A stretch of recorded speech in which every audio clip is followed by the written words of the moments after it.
On May 31st, 1889, one of the deadliest disasters in American history struck the small town of Johnstown, Pennsylvania. A wall of water, carrying unimaginable destruction, swept through the valley, claiming over 2,200 lives and leaving a trail of devastation in its wake. This is the story of the Johnstown Flood, a tragedy born of human error and natural forces. The story of the Johnstown Flood begins 14 miles upstream from the town at the South Fork Dam. Built in the 1850s to create a reservoir for the Pennsylvania Canal, the dam was later sold to private interests. In the 1880s, it became part of an exclusive retreat for wealthy industrialists, known as the South Fork Fishing and Hunting Club. But the dam had a fatal flaw. Poor maintenance, combined with structural modifications, like lowering the dam to build a road across it and installing fish screens that clogged with debris, left it vulnerable. Heavy rainfall in late May 1889 pushed the dam to its breaking point. On the morning of May 31st, the dam's caretakers noticed cracks and leaks. Despite desperate attempts to reinforce it, the dam failed at around 3:10 p.m., unleashing 20 million tons of water from Lake Conemaugh. The collapse of the South Fork Dam sent a wall of water, estimated to be 40 feet high, rushing down the narrow Conemaugh Valley at speeds of up to 40 miles per hour.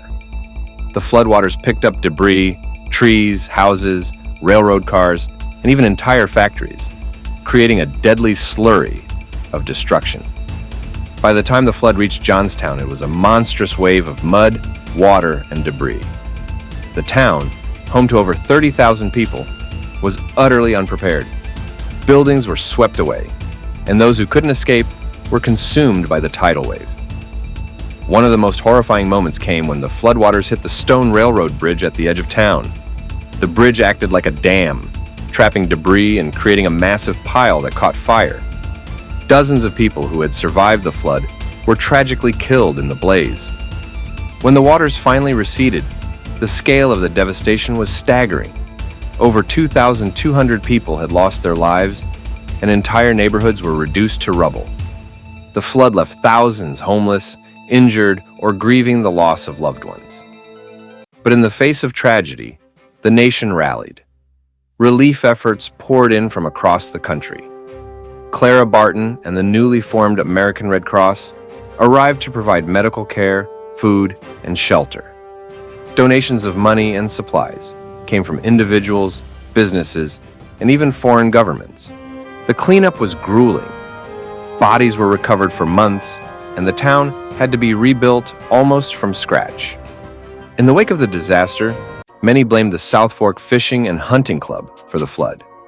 The club's wealthy members, including industrialists like Andrew Carnegie and Henry Clay Frick, had neglected the dam's maintenance, prioritizing their recreational interests over public safety.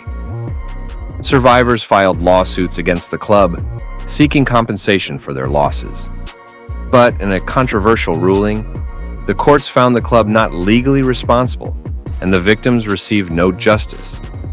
This legal outcome sparked outrage and highlighted the growing divide between the wealthy elite and the working-class communities they often overlooked.